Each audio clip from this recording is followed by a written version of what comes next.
खुशामदीद दोस्तों, कैसे हैं आप। मैं गुंजन गोयला अक्सर रसोई में आप सभी का एक बार तहे दिल से इस्तकबाल करती हूँ। इस शो के ज़रिए हम आपको कई तरह के लजीज पकवान बनाना सिखाते हैं। तो चलिए इसी सिलसिले को जारी रखते हुए आज हम बनाते हैं वेजिटेबल कोरमा। सबसे पहले मिक्सी में हम इसको पीसेंगे, यानी कि थोड़ा सा नारियल आप लीजिए, कोई 1/4 कप,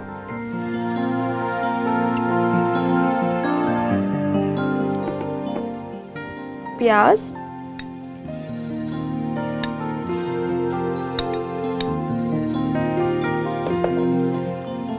अदरक,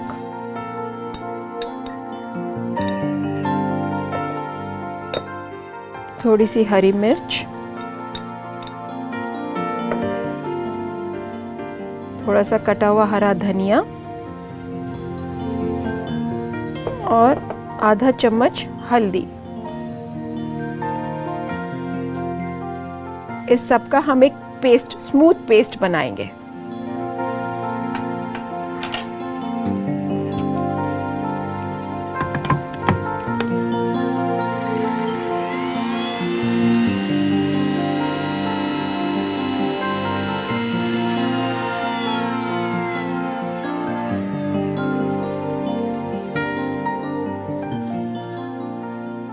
तो आइए देखते हैं कि हमारा पेस्ट कैसा बना। ये बिल्कुल सही है, बिल्कुल स्मूथ पेस्ट बनाइए। क्योंकि आपने इसमें हल्दी और हरा धनिया डाला था तो कितना खूबसूरत रंग निकल के आया है। इसे हम एक छोटे से बोल में निकालते हैं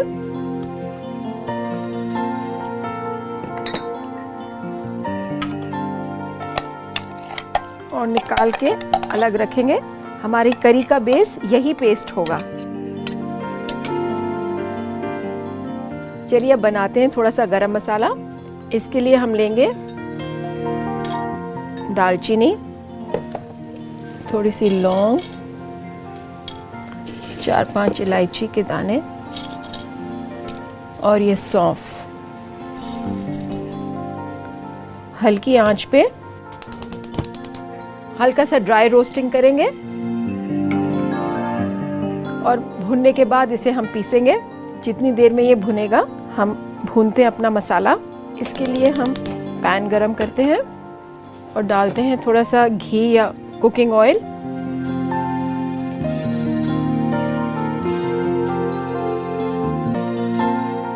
तो ये घी गरम हो गया है, इसमें हम डालेंगे थोड़ा सा तेज पत्ता।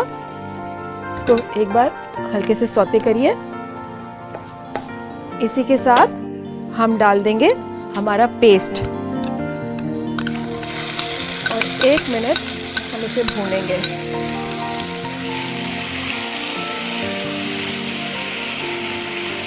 इसमें आप चाहें तो थोड़ा सा पानी डाल सकते हैं।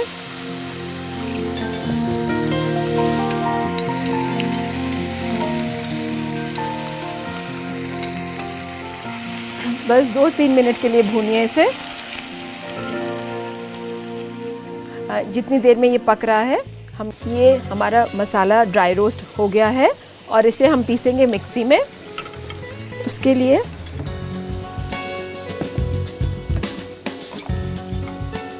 इसको हम निकाल के इसमें पीसते हैं।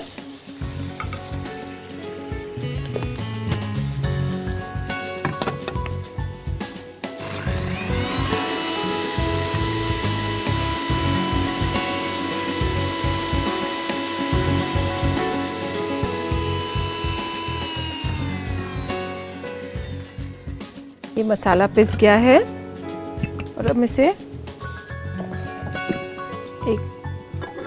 प्लेट में या किसी में निकालते हैं। एक प्लेट में निकालते हैं।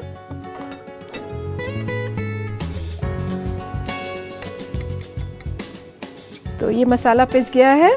अब इसे हम अपनी करी में डालेंगे।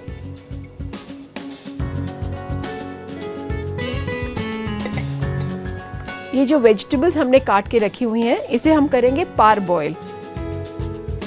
मैं ये एज इट इज़ आलू और गाजर इसी पैन में डालती हूँ और हल्का सा बॉईल करेंगे। थोड़ा सा पानी और डालें। उबालते वक्त इसमें डालिए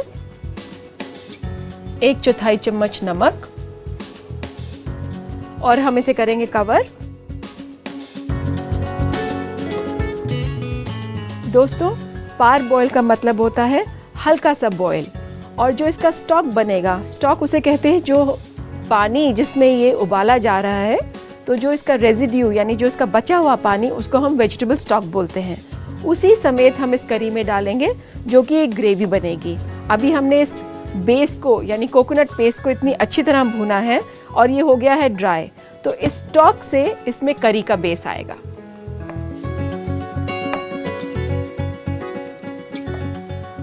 देखते हैं हमारी वेजिटेबल्स रेडी है। इसको मैं करती हूँ बंद। इसको मैं निकाल लेती हूँ एक बोल में।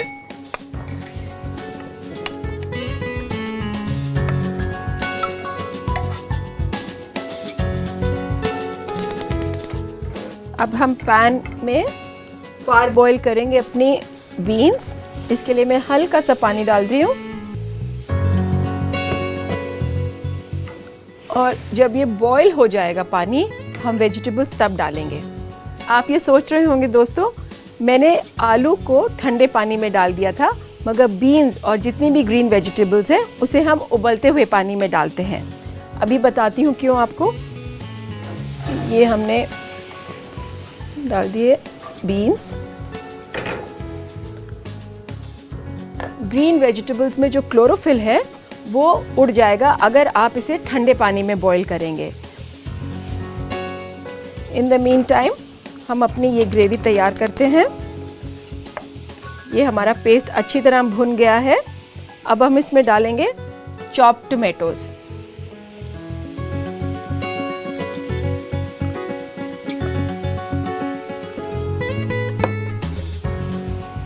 और इसे अच्छी तरह भूनेंगे इसी के साथ।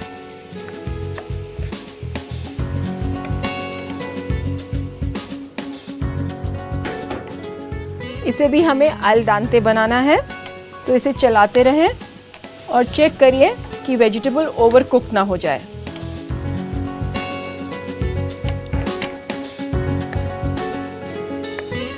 हल्का सा पानी डाल सकते हैं इसमें।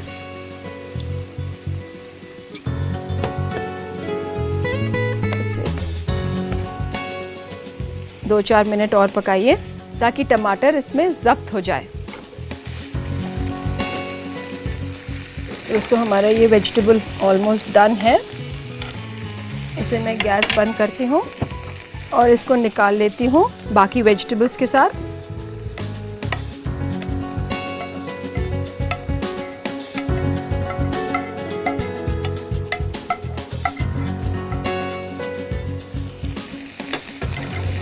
हल्का सा इसे और भून लीजिए। हम इसमें डालेंगे नमक हस्बे जायका। मैं इसमें 1.5 चम्मच नमक डाल रही हूँ। आप सोच रहे होंगे मैंने मटर बॉईल नहीं की है। ये मटर हमने ऑलरेडी ब्लांच की हुई है। ये भी मैं इसी के साथ मिलाती हूँ।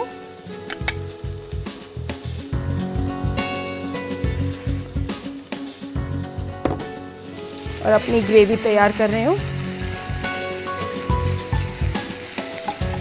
टमाटर जब थोड़ा गलने लगे तब हम इसमें बाकी वेजिटेबल्स डालेंगे। थोड़ा सा पानी और डाल दें।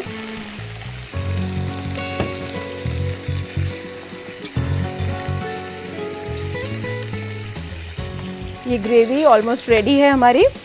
इसमें मैं डालती हूँ ये सारे ब्लांच करे हुए वेजिटेबल्स।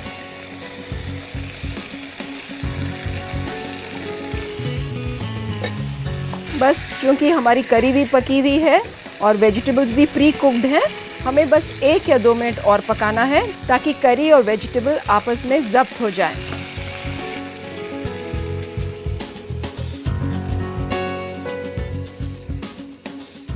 तो ये तैयार है वेजिटेबल कूरमा। इसके लिए मैं एक सर्विंग डिश निकालती हूँ।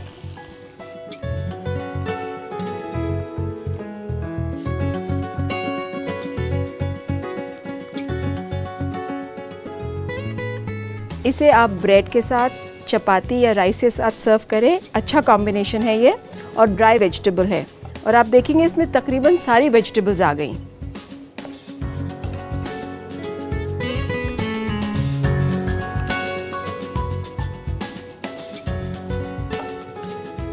अगर आप गार्निशिंग करना चाहें तो ऊपर से हल्का सा हरा धनिया और थोड़ा सा नारियल।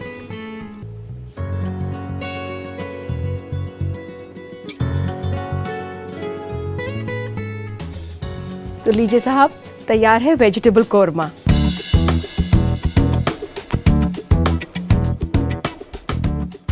तो आइए डालते हैं एक नज़र आज की बनाई हुई डिश के रिकैप पर। वेजिटेबल कोरमा बनाने के लिए हमें चाहिए 100 ग्राम बीन्स कटा हुआ, 100 ग्राम गाजर कटा हुआ, 100 ग्राम मटर उबला हुआ और छिलका उतार के, 100 ग्राम आलू कटा हुआ, 100 ग्राम टमाटर कटा हुआ, 2 अदद तेज पत्ता, 4 से 5 अदद इलायची, 4 अदद दालचीनी, 2 बड़ा चम्मच घी, 7 से 8 अदद लौंग, 2 तिहाई कप नारियल कद्दूकस किया हुआ, 2 छोटा चम्मच हरा धनिया कटा हुआ, 2 छोटा चम्मच सौंफ, 1 छोटा चम्मच अदरक कटा हुआ, 2 अदद हरी मिर्च कटी हुई, 2 बड़ा चम्मच प्याज कटी हुई, आधा छोटा चम्मच हल्दी पाउडर और नमक हस्बे जायका। सबसे पहले मिक्सी में नारियल, प्याज, अदरक, कटी हुई हरी मिर्च, कटा हुआ हरा धनिया और हल्दी मिलाकर महीन पेस्ट बना लें और एक बर्तन में निकाल लें। इसके बाद गरम मसाला बनाने के लिए पैन में डालें दालचीनी, लौंग, इलायची और सौंफ डालकर भून लें। भुनने के बाद इसे मिक्सी में पीसकर पाउडर बना लें। इसकी ग्रेवी बनाने के लिए एक पैन में घी गरम करें, इसमें डालें तेज पत्ता और बनाया हुआ पेस्ट तेज पत्ता में मिला दें और इसे भूनें। कटे हुए आलू और गाजर को पानी डालकर रख दें उबालने के लिए। साथ ही इसमें डालें नमक। उबालने के बाद निकाल लें एक बर्तन में। फिर इसी पैन में बीन्स को भी पार बॉईल करके निकाल लें। उबले हुए मटर को इन वेजिटेबल्स के साथ मिला दें। फिर भूनते हुए ग्रेवी में डालेंगे कटे हुए टमाटर और थोड़ी देर पका लें। इसमें मिलाएं नमक और फिर सब्जियों को डालकर 2 मिनट और पका लें। हरा धनिया और नारियल से गार्निश करें। लीजिए तैयार है वेजिटेबल कोरमा। वक्त हो चला एक छोटे से ब्रेक का, कहीं मत जाइएगा, देखते रहिए अक्से रसोई।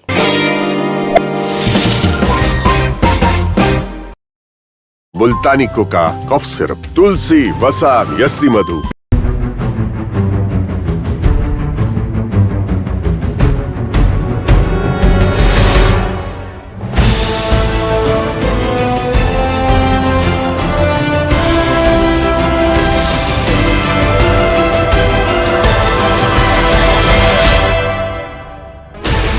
Sixteen channels, 15 languages, 26 states, 1,200 plus reporters, 66.9 crore viewers. India's largest news network, News 18 Network.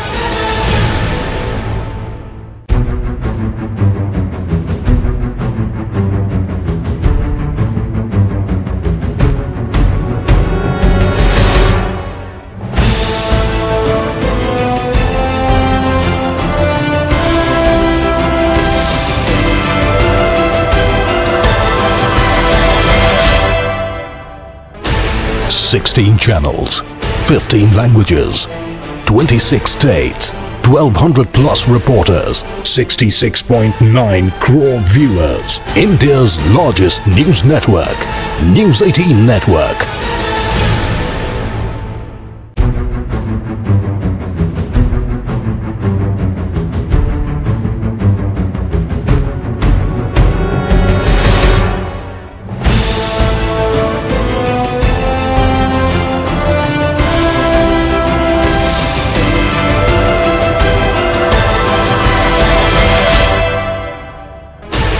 Sixteen channels, 15 languages, 26 states, 1,200 plus reporters, 66.9 crore viewers. India's largest news network, News 18 Network.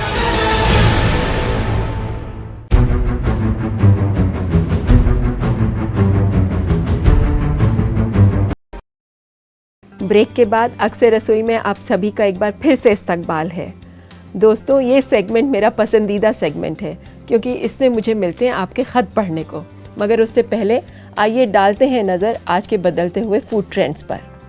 आजकल खाने को पेश करने का तरीका भी बदल गया है, इसलिए आज हम बताएंगे खाने को सजाने यानी गार्निश करने के कुछ बुनियादी टिप्स। गार्निश करने से पहले ख्याल रखें कि किस तरह का फूड या ड्रिंक है। जैसे सूप थोड़ा बोरिंग दिखता है तो आप उसमें क्रीम, दही, फ्लेवर्ड ऑयल या कद्दूकस किया हुआ चीज इस्तेमाल कर सकते हैं। सब्जी के पकवान को गार्निश करने के लिए आप पुदीना, हरा धनिया, सिट्रस फ्रूट्स के छिलके, बादाम और कद्दूकस किया हुआ अदरक का इस्तेमाल कर सकते हैं। गोश्त को गार्निश करने के लिए अलग अलग तरह के सॉसेस, हर्ब्स और स्पाइसेस का इस्तेमाल किया जा सकता है। स्वीट डिश गार्निश करने के लिए आप ताजे फल, ड्राई फ्रूट्स, फेटा हुआ क्रीम, अलग अलग तरह के चॉकलेट्स, पिसी हुई चीनी और खाने वाले फूलों के पत्ते का इस्तेमाल करके इन्हें दिलकश बना सकते हैं। इसके अलावा गाजर, टमाटर, शिमला मिर्च, नारंगी, नींबू, इन सब से भी आपका खाना और शरबत अच्छी तरह गार्निश किया जा सकता है। बाजार में कई गार्निशिंग टूल्स भी मिलते हैं, चाहे तो आप उनका भी इस्तेमाल कर सकते हैं बेहतर नतीजे के लिए। पार्चमेंट कोन या पेपर कोन्स, एप्पल कोरर, सिट्रस स्ट्रिपर, ग्रेटर या कद्दूकस, कुकी कटर्स, टूथपिक्स, सीख और सब्जी छीलने वाला। अगर आप गार्निश के लिए सिट्रस फ्रूट्स ले रहे हैं जैसे नारंगी और नींबू, तो आप सिट्रस स्ट्रिपर, वेजेस और ट्विस्ट का इस्तेमाल ड्रिंक, फिश आइटम्स और स्वीट डिश में कर सकते हैं। गार्निशिंग में जिस बर्तन में परोसा जा रहा है और कैसे परोसा जा रहा है उसका भी अहम किरदार होता है। जैसे खाने और प्लेट के रंग के कंट्रास्ट का ख्याल रखें और प्लेट में खाने को अच्छे से सजाएं ताकि वो खूबसूरत दिखे। और आइए अब लेते हैं आज का पहला खत। सीमा मसूरी से पूछती हैं, पुदीने के पत्ते को ज़्यादा वक्त तक फ्रिज में कैसे स्टोर करके रख सकते हैं, क्योंकि कुछ दिनों बाद वो पत्ते काले हो जाते हैं। सीमा, इसका एक बहुत आसान तरीका है। पुदीने के पत्तों को आप अखबार के कागज़ में लपेट कर फ्रिज में रखें और जितनी ज़रूरत हो एक बार में सिर्फ उतने ही पत्ते तोड़ें। ये दूसरा खत रिजवान का दिल्ली से पूछते हैं कि मेरी 6 बार कोशिश करने के बाद भी मंचूरियन बॉल्स क्रिस्पी नहीं बनते। आधा डब्बा कॉर्नफ्लावर डालने के बावजूद ये भी सौगी हो जाते हैं। प्लीज़ कुछ मशवरा दें, मैं अपनी बीवी को सरप्राइज़ देना चाहता हूँ। रिजवान, मंचूरियन बॉल्स में अगर आप ज़्यादा कॉर्नफ्लावर डालें या कम कॉर्नफ्लावर डालें, इससे क्रिस्पीनेस का कोई आपस में लिंक नहीं है। आप जब भी पत्ता गोभी काटें उसको निचोड़ के काटें और काटने के बाद भी थोड़ा पानी उसमें से निकाल लें। थोड़ा सा कॉर्नफ्लावर मिलाएं और हाई हीट पे उसको फ्राई करें। आपके बॉल्स सॉफ्ट और क्रिस्पी दोनों ही बनेंगे। ये तीसरा खत सना सिवान बिहार से पूछती हैं, घर पे ताज़ी क्रीम कैसे बनाई जा सकती है। सना, घर पे फ्रेश क्रीम बनाने का एक आसान सा तरीका मैं बताती हूँ आपको। आप मलाई इकट्ठी करें, उसे एक कांटे से अच्छी तरह फेंट लें। फेंटने के बाद आप उसे छन्नी से छान लीजिए। जब वो छन जाएगी आप उसे थोड़ी देर चाहे फ्रिज में रख सकती हैं तो वो और भी गाढ़ी हो जाएगी। मगर बाज़ार का कोई सब्स्टिट्यूट नहीं है, क्योंकि उनके पास सेपरेटर्स होते हैं जो कि घर पे लाने नामुमकिन है। तो ये था हमारा आज का आखिरी खत। अब वक्त हो चला एक छोटे से वक्फे का। कहीं मत जाइएगा, मैं यूं गई और यूं आई।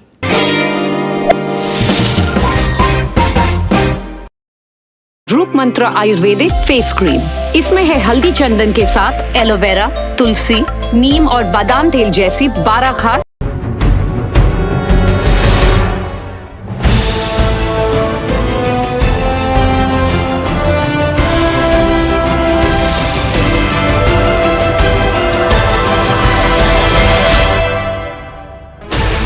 $16 channels, 15 languages, 26 states, 1,200 plus reporters, 66.9 crore viewers. India's largest news network, News 18 Network.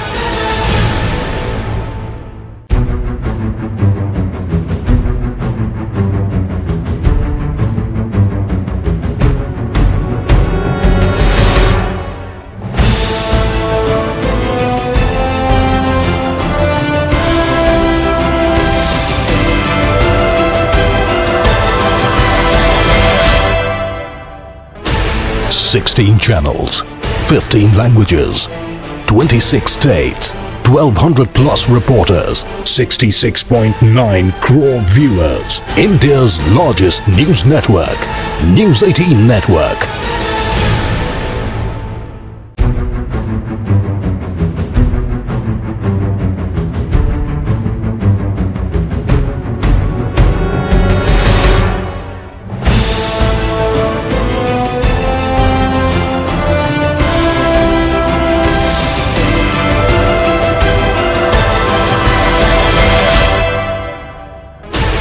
16 channels, 15 languages, 26 states, 1200 plus reporters, 66.9 crore viewers. India's largest news network, News 18 Network.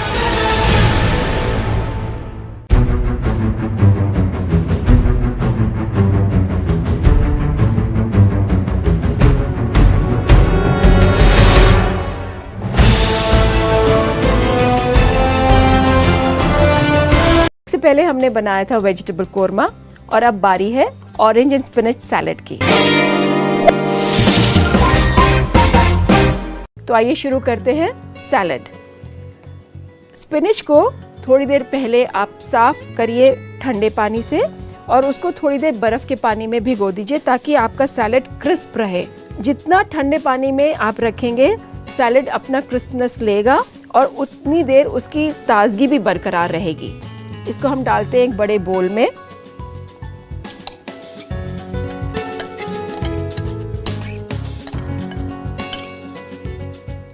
इसी में डालते हैं हम कुछ नारंगी,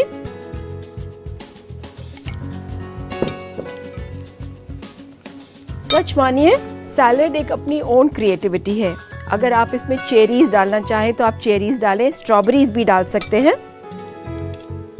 हल्के हाथ से मिला के देखें कि क्या प्रोपोर्शन चाहते हैं आप। तो आइए तैयार करते हैं इसका ड्रेसिंग। इसके लिए हमें चाहिए होगा 3 से 4 चम्मच ऑलिव ऑयल,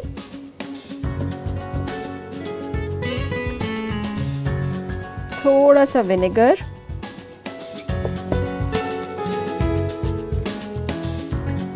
दो 3 चम्मच सोया सॉस,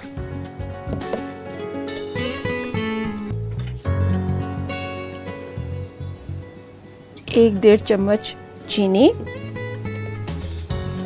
आधा चम्मच के करीब काली मिर्च पिसी हुई, नमक हस्बे जायका, मैं इसमें आधा चम्मच पौना चम्मच के करीब ले रही हूँ और इसको अब मिला लीजिए अच्छी तरह। आप चाहें तो इसे मिक्सी में भी मिला सकती हैं। आप चाहें तो आप इसमें मॉल्ट विनेगर यूज़ कर सकते हैं। आप इसमें कुछ हर्ब्स डालना चाहें तो आप हर्ब्स भी डालें। और इसमें अब डालती हूँ सैलेड में, हल्के हाथ से मिलाएं इसे। दोस्तों जैसा देख रहे हैं आप, ये गार्निशिंग और ड्रेसिंग डालने के बाद सैलेड थोड़ा सा मुरझा जाता है। तो इसका बेस्ट यूसेज यही है कि आप जैसे बनाएं आप फ़ौरन कंज्यूम करें। इसमें क्रंच लाने के लिए मैंने ये बादाम रोस्ट किए हुए हैं, इसको मैं 2 टुकड़ों में तोड़ के इस तरह डाल रही हूँ। आप चाहें तो फाइन जूलियंस भी काट सकते हैं। क्योंकि मुझे मोटा बादाम पसंद है इसलिए मैं इसे हाथ से तोड़ रही हूँ। इसको मिलाएं। अगर आपके यहाँ मेहमान आ जाएं और आपके पास कोई नई डिश ना हो परोसने के लिए तो you can try this new dish.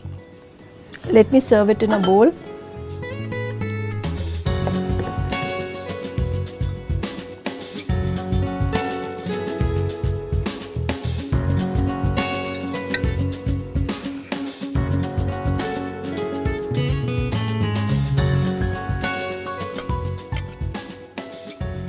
थोड़े से बादाम आप ऊपर गार्निशिंग के लिए रखें।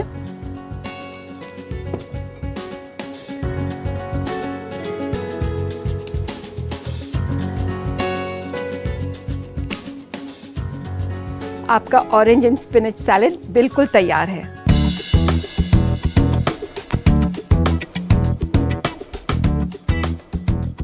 जो दोस्त इस रेसिपी को बनाने का तरीका एक बार फिर से देखना चाहते हैं उनके लिए एक छोटा सा रिकैप।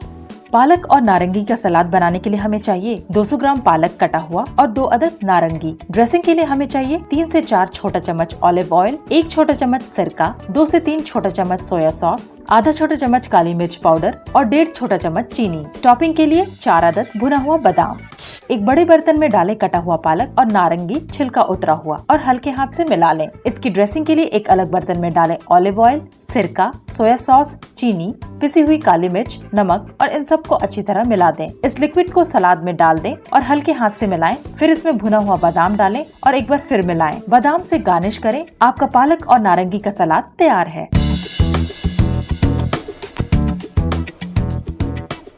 उम्मीद है आपने नोट कर लिया होगा। इसी के साथ वक्त हो चला है आपसे इजाजत लेने का। फिर मुलाकात होगी कुछ नई रेसिपीज के साथ प्रोग्राम अक्से रसोई में। खुदा हाफिज।